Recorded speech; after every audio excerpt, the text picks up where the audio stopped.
dia, todos e todas. Hoje nós estamos no nosso quarto encontro do segundo ciclo de encontros sobre educação e saúde mental. No dia de hoje, nós vamos discutir, pensar o tema preconceitos de gênero e contra pessoas LGBTQIA+, quebrando os armários e produzindo saúde mental na universidade. Nós vamos, para discutir esse tema, nós temos como convidada a professora doutora Priscila Pavan Detoni, que é psicóloga, mestra e doutora em Psicologia Social e Institucional pela Universidade Federal do Rio Grande do Sul. Ela é docente na Universidade Federal da Fronteira Sul, campus de Passo Fundo, na área da saúde coletiva, graduação em medicina e no programa de residência multiprofissional em saúde, cuja área de concentração é a atenção básica, saúde da família e comunidade. Priscila possui estudos e atua nas áreas de psicologia da saúde, psicologia social, psicologia do trabalho, estuda temáticas que envolvem políticas públicas, direitos humanos, saúde dos e das trabalhadoras, corporalidades, interseccionalidades, migrações, relações de gênero e sexualidade e violências intrafamiliares. Quero já de antemão agradecer muito a presença da Priscila, que eu acho que a gente vai ter uma manhã de muito aprendizado com a Priscila, de algumas risadas também, e espero que vocês aproveitem muito e que a gente consiga aproveitar muito esse encontro. Então, eu me muto a partir de agora e vou compartilhar a apresentação da professora Priscila e passo a palavra, então, para ela. Bom dia, pessoal. É com muita alegria, né, que eu venho aqui falar sobre um assunto que é muito importante, muito caro, né, e venho contar um pouco da minha experiência, né, dentro das diferentes universidades, como é que a gente vai construindo formas de enfrentar diversos preconceitos, né, principalmente em relação às questões de gênero e sexualidade, né, as pessoas lésbicas, gays, bi, pessoas trans, queer, intersex, né, e outras nomenclaturas, né, pessoas não binárias, né, como é que a gente vai produzindo saúde mental, apesar de estarmos num tempo difícil, né, e de muitos processos retrógrados, né, acontecendo dentro dos espaços das universidades. Então, vou trazer para vocês, né, que o debate das questões de gênero, ele tem acontecido em diferentes setores da sociedade, né, e ele tem atravessado diferentes instituições, nas universidades, em diferentes grupos de pesquisa. Eu venho de um grupo de pesquisa da URGS, né, que eu brinco que eu sou sócia fundadora, né, porque a gente decidiu junto o nome do grupo, que é o NUPSEX, que é o grupo que está dentro do PPG, da psicologia, né, no programa institucional. Então, eu fiz mestrado e doutorado nesse espaço, né, e a gente foi construindo esse debate junto com outros grupos que já existiam, na educação física, na educação, né, o grupo do GEG, o grupo na antropologia, né, e é importante a gente considerar que muitas vezes a gente se dedica muito no campo da pesquisa e a gente precisa de rodas como essa, né, que o Medusa está produzindo, para discutir o que tem reverberado dessas produções para o enfrentamento dentro dos espaços institucionais, né, espaços de formação para estudantes, para servidores, para professores e professoras, né, e aí a gente tem que considerar que às vezes isso das pesquisas não vem à tona, porque existem disputas, né, políticas e sociais para que determinado tema possa aparecer mais ou menos, né, dentro desse campo teórico, né. Então, eu acho que é importante que a gente se pergunte, né, como é que os preconceitos de gênero estão sendo abordados na universidade, que espaços que nós temos para promover esse cuidado, né, que espaços que a gente tem de saúde mental, né. E aí, para pensar tudo isso, né, vou pedir para o Moisés passar ali o slide, né, eu acho que é importante que a gente comece pensando na maneira como a universidade se estruturou, né. A universidade se estruturou com uma base ocidentalizada, europeia, cartesiana, e ela ainda segue esse modelo, né, de pensamento e ela tem uma lógica de como que existisse uma neutralidade, né? Mas nós não somos neutros, né? Nós temos uma história, enfim. Então, tem toda uma questão de uma hierarquia, né? Que divide o sujeito e o objeto de estudo, e que tem um mito, né, de que o conhecimento que é produzido ele é imparcial. Então, esse conhecimento ele não é imparcial, porque a maioria dos autores que a gente acaba lendo, e que eu, na minha experiência de formação acadêmica, acabei lendo, são homens europeus brancos, né, filósofos, não estou dizendo que não são referências importantes para que se possam ser lidas e discutidas, mas não lemos muitas mulheres, né, então, assim, agora, depois de ter concluído formação, mestrado e doutorado, e a questão das cotas na universidade, pressionou que nós viéssemos a ler mulheres negras, né, latino-americanas, como a Lélia Gonzalez, né, como outras autoras que têm muito a dizer para nós e muito a nos recolocar para pensar esse espaço da universidade, né? E aí a universidade também, ela ainda tem uma questão de achar que esse conhecimento externo é mais legítimo do que o interno. E para isso, né, ela desenvolveu alguns epistemicídios, né, que eu vou trazer aqui no próximo slide de uma forma breve, né, mas primeiro essa questão da não valorização muçulmana e judeu, né, que já vem isso desde a questão europeia, né, da conquista ao andaluz, né, em nome de uma lógica de pureza de sangue. Depois vem com a questão da colonização dos povos indígenas, né, principalmente os povos ameríndios, né, e depois com os aborígenes na Ásia, achando que essa população ela merecia ser catequizada, colonizada, que essa população não tinha conhecimento.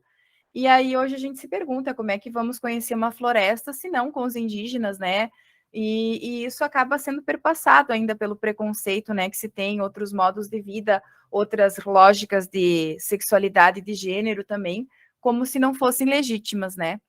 Sem falar, né, a questão da atrocidade da escravidão, né, que foi contra os povos americanos, né, que também foi desconsiderado todo o conhecimento, todo o saber ali produzido, né, porque não era um saber sistematizado dentro dessa lógica acadêmica, de uma lógica escrita, de uma escrita valorizada, e posterior contra as mulheres, né, que foram consideradas as bruxas, né, que elas tinham conhecimento sobre ervas, sobre os cuidados do corpo, né, sobre até a questão do controle da natalidade, do abortamento, de uma sexualidade, e que isso foi um apagamento, né, inclusive para ter uma questão de uma forma de poder sobre esses corpos, né, e tudo isso está repercutido na maneira como a gente construiu a lógica da universidade neutra, da universidade que valoriza o conhecimento, um determinado conhecimento e um saber. E isso está instituído nos currículos das universidades. Então, quando eu falo em currículo, eu vou utilizar o conceito de currículo do Tomás Tadeu da Silva, né, que foi um professor bem importante da área da educação, e da professora Sandra Coraza, né, também da educação da URGS, que nos deixou há pouco tempo, e que eles discutem o currículo, não só aquela ementa, aquilo que é trabalhado em sala de aula, mas o currículo que é desde o prédio, quando a gente chega na URGS, que pichações dos alunos a gente deixa que se instalem, a questão de como está organizado o banheiro ali, de como é que os alunos podem circular, que afetos que podem se expressar dentro desse campo. Então, o currículo é todo o contexto que está colocado. E aí, eu tive orientei uma aluna, né, que é a Inauã Ribeiro, que tem ali a foto da qualificação dela, e ela foi orientada pela professora Angélica Munhoz, e depois vou deixar a bibliografia para vocês, enfim, dos artigos dela. Ela trabalhou com a questão de como é que a universidade trabalhava gênero, arquivo de gênero. E ela analisou, no caso, a Univates, né, a Universidade do Vale do Taquari, e inclusive deu essa devolução para a gestão. Então, ela analisa os documentos produzidos pela universidade e as questões arquitetônicas e todos os grupos. Ela fez um levantamento de todos os TCCs e artigos e trabalhos que tinham a questão de gênero. É uma universidade menor que a URGS, né? Mas eu acho que são levantamentos interessantes para que sejam feitos, né? Para que a gente entenda o que a universidade está produzindo nisso. E aí ela se apoia, para poder entender essa lógica, no trabalho da professora Sandra Corazza, né, que ela traz que existem 3 grandes tempos dentro da educação, né, e esses 3 grandes tempos dentro da educação nos auxiliam para que a gente possa entender as problematizações, né, em torno da educação, que currículo é possível, né, o que é possível cada currículo pensar nas questões de gênero e feminismo, né, em seguida, a gente vai para uma lógica de um currículo imoralista, né, que é um currículo que pode ir além, que pode pensar essa noção de uma performatividade de gênero, né, gênero como algo construído, né, e a gente vai fazendo essa construção para entender essas práticas curriculares, né, que são desenvolvidas muitas vezes, que colocam a ideia dos estudos transversais, né, então a questão do enfrentamento às questões de gênero, raciais, elas são transversais, como se todos os professores tivessem que trabalhar, mas muitas vezes não está numa pauta, numa emenda, ela acaba sendo trabalhada pelas pessoas que têm uma implicação com o tema mais, né, ou acaba sendo trabalhada no dia a dia e até às vezes reproduzida questões culturais do cinema, da literatura, e que muitas vezes reverberam questões de preconceito, né? Então a gente precisa entender o currículo como uma invenção moderna, né? Ele não nem sempre existiu, mas ele vem da antiguidade, né? E ele nasce na Europa na Idade Média, né?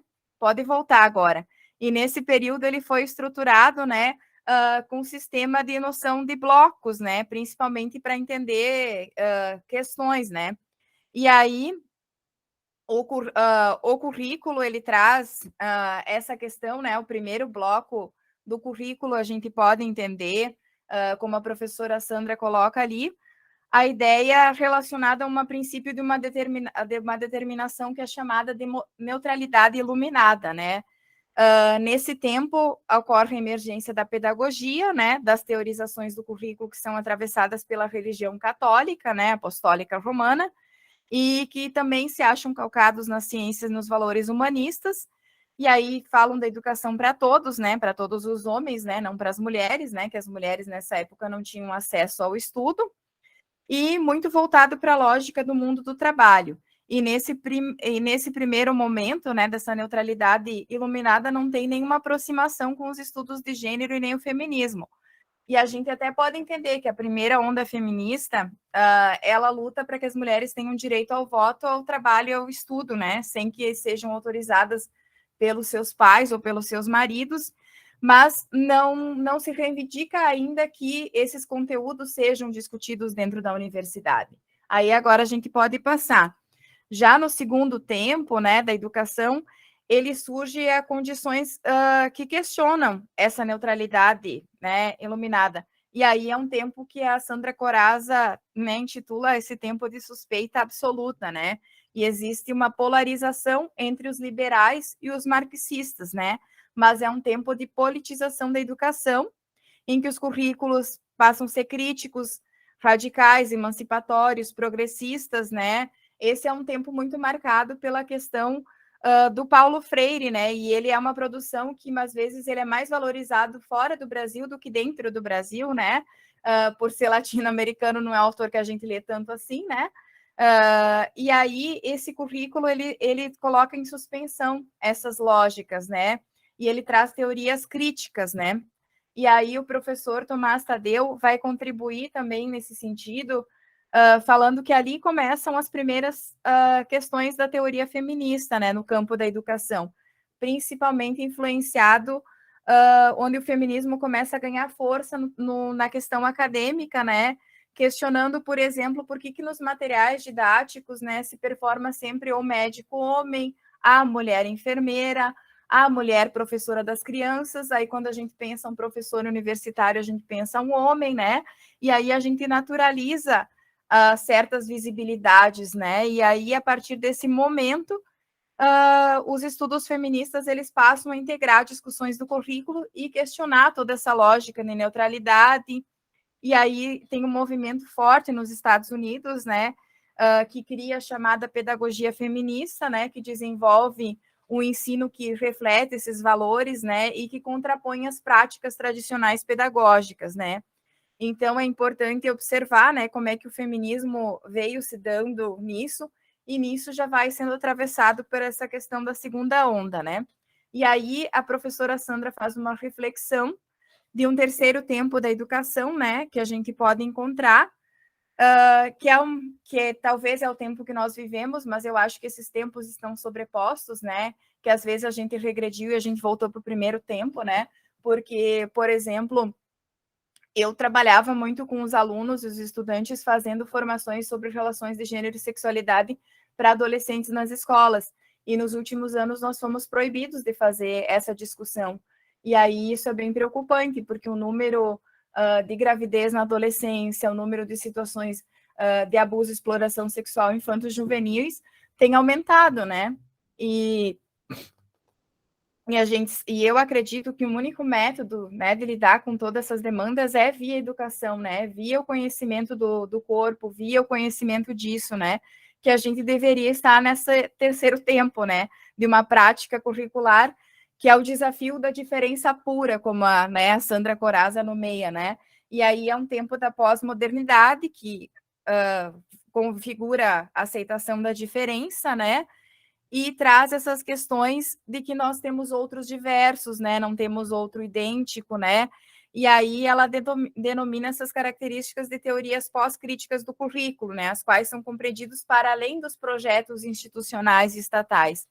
Então é importante a gente entender que o currículo ele vai muito além dessas teorias tradicionais, né? Como no próximo slide eu apresento ali o conceito, né? Do professor Tomás Tadeu, né? Que o currículo ele tem um significado que vai além, né? O currículo ele é lugar, ele é espaço, ele é território, né? O currículo é trajetória, viagem, percurso. O currículo é autobiografia, é a nossa vida. Currículo vitae, né? No currículo se forja a nossa identidade. O currículo é texto, discurso, documento. O currículo é um documento de identidade. E ali eu trago uma das experiências positivas que a gente teve em 2018 dentro da Universidade do Vale do Taquari, que foi a criação nos 23 prédios da instituição.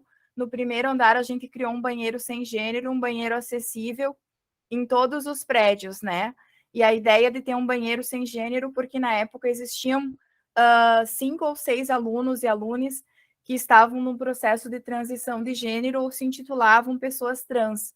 E aí se questionava qual banheiro utilizar. Então, se criou um estatuto e se criou essa questão. O estatuto começou a ser discutido em 2016 e em 2018 se colocou uma placa e se ocupou esse espaço. O espaço ocupado foram os banheiros femininos do primeiro andar.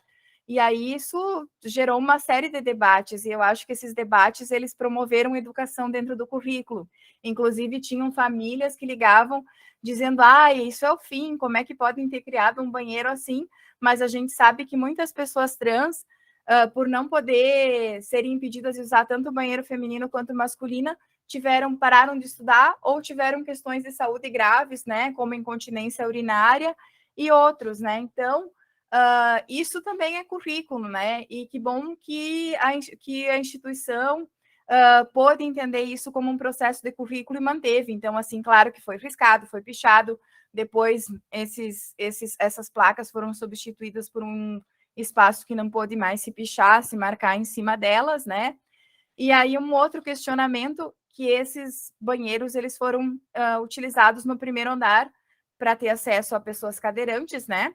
Para cumprir as diversas interseccionalidades que uma pessoa, muitas vezes, cadeirante pode ser também uma pessoa trans, né? Foi usado o banheiro feminino e não o banheiro masculino. E aí várias pessoas me perguntavam, mas por que o banheiro feminino e não o banheiro masculino? E aí eu sempre fazia essa reflexão com as mulheres, que a gente precisa reconhecer o nosso lugar de privilégio, né? Por exemplo, eu aqui não sou neutra, estou falando para vocês, eu sou uma mulher branca, né?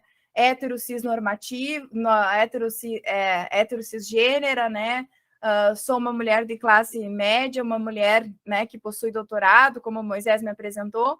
Então, eu tenho um certo lugar de saber, poder, e eu preciso reconhecer os meus privilégios e abrir mão de alguns deles para que algumas pessoas que não ocupavam a universidade, como as mulheres trans, possam estar ocupando, como as pessoas trans possam estar ocupando esses espaços dentro da universidade.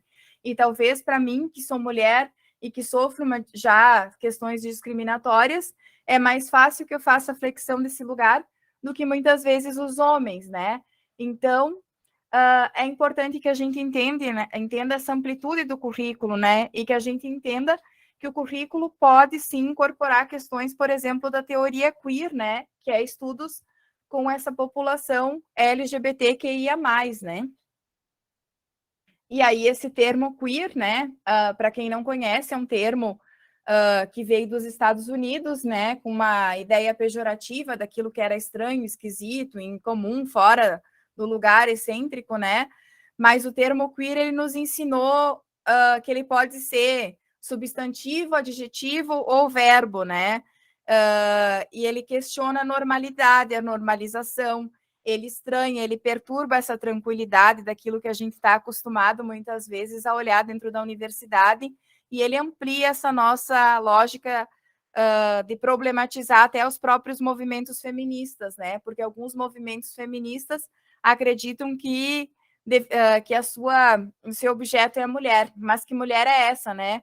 E aí a Butler, né, que é uma das autoras muito importantes nessa questão, ela questiona quem é sujeito do feminismo, né? E eu acredito que todas as pessoas são sujeitos do feminismo, porque todas as pessoas são marcadas por essa lógica de gênero. Da mesma questão que o trabalho é uma questão identitária, estruturante, quando eu me apresento, eu sou Priscila, eu sou professora, eu estou já me apresentando dentro de uma lógica de gênero e tudo que aquele gênero deve ocupar. Então, eu preciso entender essa categoria como estruturante e que ela também produz maior ou menor adoecimento para as pessoas. Por exemplo, a gente pode entender um adoecimento calcado muitas vezes nos homens que não procuram serviços de acompanhamento, se deixam agravar para as questões de urgência e emergência. E as mulheres, a gente sabe de toda a questão das violências, né, e das microviolências, que também repercutem nessa questão da saúde mental, inclusive das cobranças corporais absurdas, né, que as mulheres têm se cobrado, principalmente por essa lógica midiática, né, do instagramável hoje, né. Então, pode passar o slide, né, eu acho que um currículo, ele pode ser pensado a partir das questões queer, né, e a gente precisa estar olhando dessas formas que a gente é subjetivado dentro da nossa cultura, né, quais concepções de gênero que a gente ocupa, quais as questões de vulnerabilidades sociais que nos atravessam, né? Muitas vezes são processos de erotização precoces, né, que precisam ser considerados nos debates subjetivos, né, e isso não é conversado na universidade. A gente é subjetivado pelas músicas, pelos jogos, pelas propagandas, né, que muitas vezes objetificam as mulheres e ridicularizam grupos LGBTs, né? Hoje a mídia está trazendo uma imagem diferenciada nesse sentido, né? Porque em algum momento ela tinha que se repensar. E acho que muitas vezes a gente reproduz uma questão da melancolia de gênero, que é aquela pessoa que ela não consegue viver a plenitude do seu gênero e da sua sexualidade, ela não conseguiu viver e se explorar, ela está tão fortemente marcada pela norma e ela sofreu tanta violência para que ela fique na norma, que ela quer que a outra pessoa fique na norma também. Por que eu acabo muitas vezes repercutindo uma ação homofóbica, né? Porque o outro conseguiu passar por uma barreira que eu às vezes não consegui, né? Então, esse exemplo eu acho que é interessante. E também a gente tem uma naturalização de uma cultura do estupro, que muitas vezes a universidade também finge que não vê isso, né? Que muitas vezes nas festas, nos trotes, né? Bebeu, enfim, né? Não tá com seu gerenciamento e vê isso como tudo bem. E aí isso são questões que a gente precisa conversar e questionar dentro da universidade. A gente precisa questionar as lógicas patriarcais, as lógicas machistas, sexistas, LGBT-fóbicas, né? Acredito que, né? E precisa questionar as masculinidades hegemônicas e violentas, né? Eu não utilizei aqui masculinidades tóxicas, né? Porque eu acho que às vezes é problemático falar que todas são tóxicas, né? Mas eu acho que as masculinidades são marcadas por uma violência até com os próprios homens, né? Porque os homens o tempo inteiro têm que mostrar que são fortes, que são viris e que estão acima dos outros, né? E nem sempre estão nesse lugar. Então, o machismo também produz sofrimento e produz adoecimento mental para os homens, né? Então, assim, Não estou dizendo que eles não ocupem um lugar de privilégio, mas estou dizendo que eles também precisam ser olhados né, dentro das teorias do cuidado, das teorias feministas.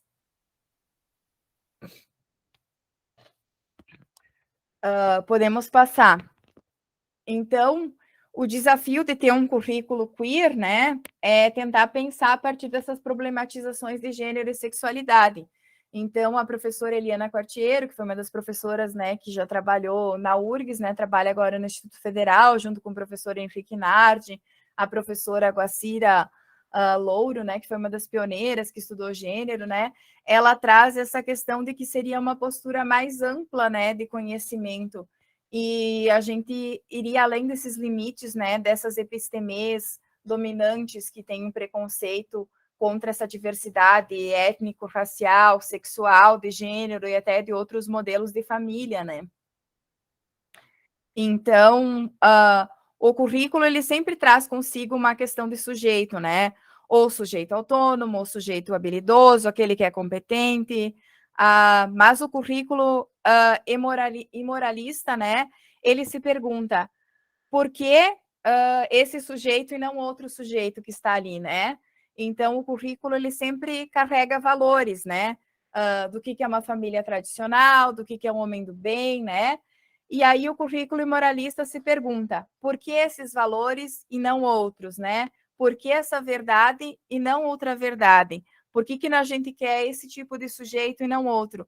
E, por fim, a gente pode dizer que esses elementos eles estão impregnados, né, nos currículos e nas relações do poder. Então, a ideia do currículo imoralista ele vem muito da questão da filosofia do Nietzsche, né, e nos permite pensar as questões de gênero para afirmar outras formas de gênero, né? Então, assim, eu falei, né, desde o início para o Moisés que eu quero falar as questões afirmativas e positivas no enfrentamento ao gênero, né? E não falar só dos problemas que a gente tem dentro da universidade, porque os problemas acho que a gente conhece, né? Então, a gente precisa se aproximar de práticas curriculares em que o gênero possa existir, que possa circular, que a gente possa questionar, que a gente possa valorizar os diferentes tipos de corpo, que a gente possa valorizar e cuidar das pessoas, né?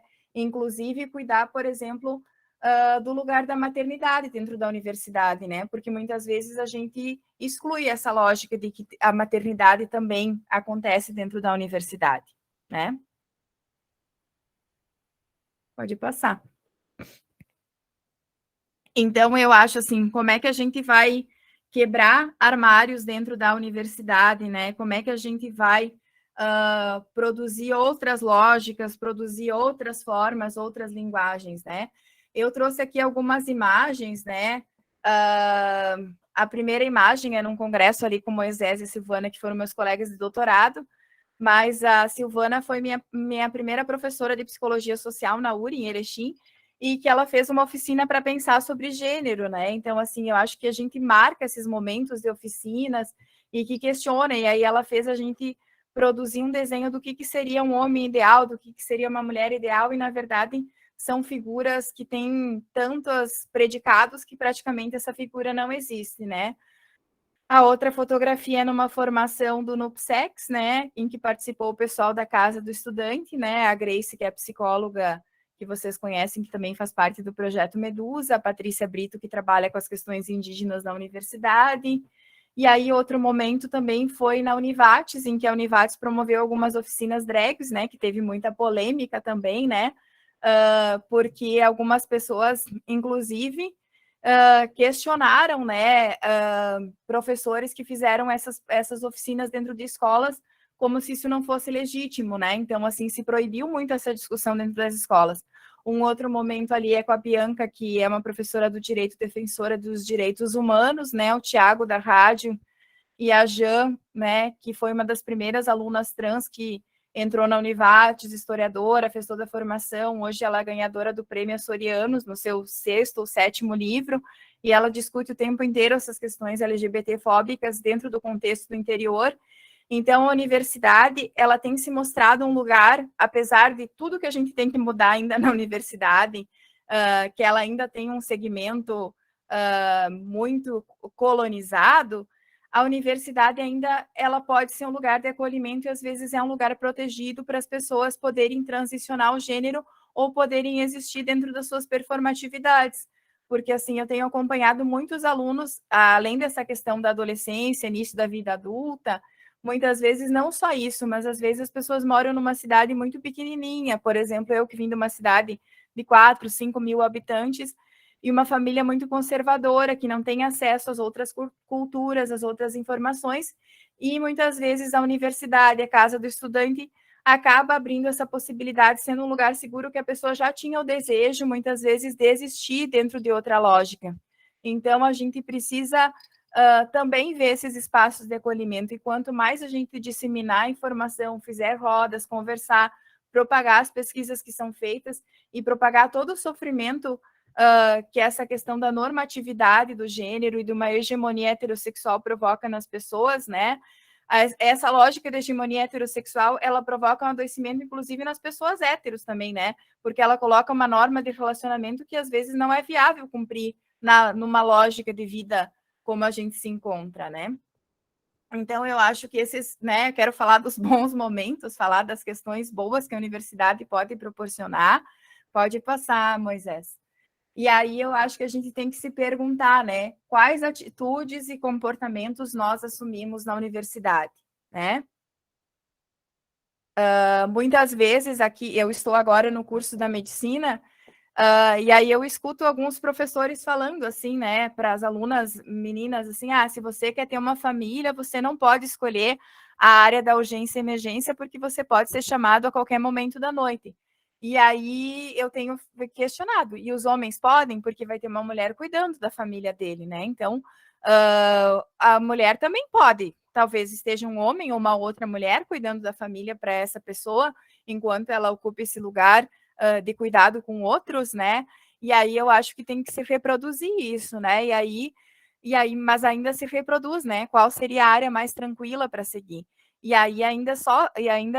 Né, os alunos que são LGBTs e mulheres sofrem várias discriminações, né, em determinados locais do hospital ainda, né? Então eu acho que a gente precisa tentar se debruçar em outras fontes, produzir outras formas de conhecimento que repudiem essa desigualdade social nas múltiplas expressões, né? Que vem de uma lógica histórica, né? E a gente tem possibilidade de promover a aceitação, a empatia, o acolhimento no lugar disso, né? Mas para isso a gente precisa fazer um exercício, né, do se colocar no lugar do outro, e para isso tem que existir momentos de roda, de capacitação, de conversa como esse, como outros, e muitas vezes tem um efeito diferente quando uma pessoa de outra universidade também vem conversar com a gente, né, e vem trocar e vive situações semelhantes ali, né. Pode passar. E aí tem toda uma lógica, né, que se luta por uma diversidade, não na universidade, mas uma pluriversidade, né?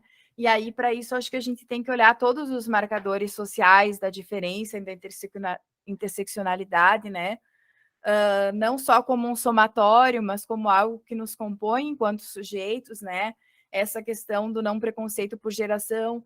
Muitas vezes, uma pessoa mais velha que entra e tem acesso ao ensino superior, ela também precisa ser valorizada. Essa questão das relações de gênero, né? Muitas vezes as pessoas têm uma questão que dizem, agora tudo é fluido, tudo pode. Mas não é isso. Muitas vezes a pessoa não teve oportunidade de se experimentar e de viver essa sexualidade em outro momento, e agora ela está podendo viver. Daí agora também questionam, então tudo é racial, tudo é em questão. A gente sempre foi a classe, a gente sempre teve um embranquecimento, uma falsa democracia racial, e se tratou isso como normal. Também as questões de classe social, elas precisam ser trazidas para o debate, né? Porque o acesso que as pessoas têm interfere as lógicas financeiras, né? As pessoas com deficiência, essa questão da valorização de outras religiões e outras crenças, né? Quando a gente abre para as religiões indígenas e africanas, a gente percebe que outras formas de corpos e existência são possíveis, né? E valorizar também essas questões de localização, regionalização, e muitas vezes, por exemplo, tem uma lógica de quem mora em Porto Alegre, que é assim, o resto tudo é interior, como se o interior do Rio Grande do Sul, que são 497 municípios fossem todos iguais, tá? Eu não conheço todos, eu conheço 300, mas eu posso dizer que são bem diferentes. Então, não sejam ignorantes de dizer que é tudo que não é capital, é só interior, né? E aí, às vezes, os alunos, e não é valorizado esse conhecimento do interior, que é um conhecimento diferencial e tão importante, da mesma maneira que não se valoriza o conhecimento periférico, né? E a gente tem que entender que nós somos periféricos, né? Porque nós estamos dentro da América Latina, e se a gente não vai valorizar o nosso conhecimento, quem que vai valorizar o nosso conhecimento, né? Pode passar, que agora temos imagens de bons momentos. Eu tive, né, conheci o movimento dos homens trans na universidade, na URGS, e tive a grande alegria de mediar a última conferência do João Nery, né? Eu indico que todo mundo leia João Nery, né? Esse outro foto do meio foi um momento na Univates em que a gente debateu sobre a cura gay. Alguns alunos fizeram oficinas de drag queen e drag queen, né? Meninas e meninos, e fizeram um grande debate e trouxeram frases. E esse outro é um aquecimento para a parada livre, né? Na casa da professora Paula Sandrini, né? Que sempre acolhe muita gente né, de grupos de estudo. Esse foi o momento que a gente estava com o Instituto em obras, né? E a gente ocupou muito a casa da Paula também para fazer os estudos ali do grupo. Aí a próxima foto aqui é uma capacitação, uma formação que a gente fez dentro da pandemia. Eu estou com um grupo de estudos feministas aqui em parceria com a UPF, né? Com a professora Patrícia Ketzer, né? E aí eu tive um ex-estudante que é o Eduardo Machado, e ele fez toda uma fala, ele fez uma capacitação dentro dos CAPs, né, dos Centros de Atenção Psicossocial, para promover saúde mental, para fazer acolhimento de pessoas LGBTs. E aí a outra formação, capacitação que tem ali, pode passar, foi de uma história lésbica, né, e a história da Jan, que é a escritora trans, né, e a Jan, ela transicionou numa época que não tinha internet para ela poder se apoiar, para poder contar as coisas dela, né, e aí ela se apoiou muito na literatura, como da Cassandra Rios, e por isso ela revisita e ela faz uma historização das literaturas como uma fonte de apoio para poder lidar com essas questões LGBTs. Inclusive, depois eu posso disponibilizar alguns livros que tem online que ela escreveu. Tem um que ela escreveu que foi um processo do DCE, e o DCE publicou e fez várias cópias, e tem um e-book que é Baile Misturado, e ela fala sobre as sobrevivências LGBTs e negras no Vale do Taquari. E aí eu não tinha o conhecimento também, né, de que os bailes eram feitos separados, os bailes das pessoas brancas e os bailes das pessoas negras, da mesma questão, né, que por muito tempo se dividiu as pessoas GLS, né, e as pessoas héteros, né, tendo festas separadas. E aí, por que as pessoas não podem existir, coexistir e estarem juntos, né? Então, é um livro com muitas entrevistas de pessoas que viveram isso, muitas fotos, imagens, né? De pessoas que resistiram a essas formas, né? Então, assim, a universidade ter feito cópias, ter feito e-book, ter colocado adiante, foi muito legal. Eu acho que esse foi o terceiro ou quarto livro dela, acho que foi o segundo ou terceiro livro dela. E aí ela tem vários livros, né? Um dos livros, ela também vai fazer um levantamento com as mães que apoiam a diversidade, e com a questão de tudo que os jornais trouxeram sobre as pessoas LGBTs no Vale do Taquari, no interior, né? Porque o interior não é uma coisa só, né? Então, a gente tem que falar dos preconceitos dos diferentes locais e regiões, e como é que se criam formas de enfrentamento para isso, né? E aí, aqui é um livro que a gente lançou faz 3 semanas, né?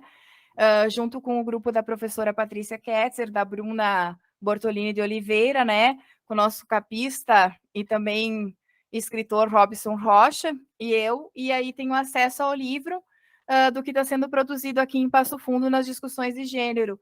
E tem sido produzido algumas questões, inclusive, sobre o feminismo das mulheres rurais, né? O que eu também desconhecia sobre essas questões, né? E tenho aprendido bastante.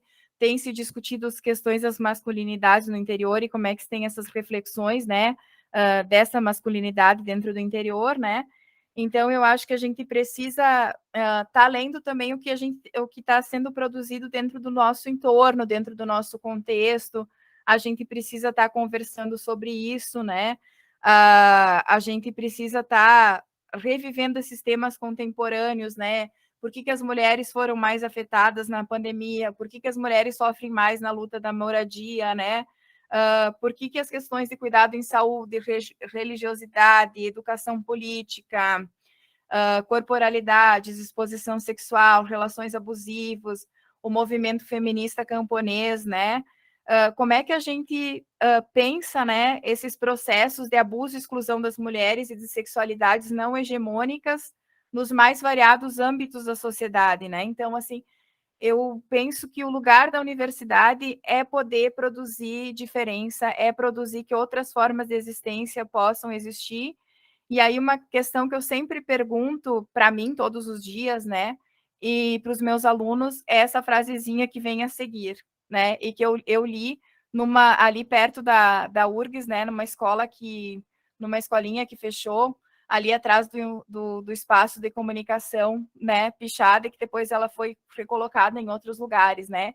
Para que e para quem serve o nosso conhecimento? Eu acho que essa é uma reflexão que a gente precisa se fazer todos os dias para tentar produzir outras lógicas, para a gente não ficar reproduzindo formas preconceituosas que muitas vezes estão impugnadas na gente e a gente precisa ir se dando conta. E reconhecer preconceito é um processo muito importante, porque só no momento que a gente reconhece a nossa ignorância, o nosso preconceito, conseguimos fazer o exercício de aprender com o outro ou olhar para o outro de uma forma que a gente consiga, além de desenvolver empatia, aprender.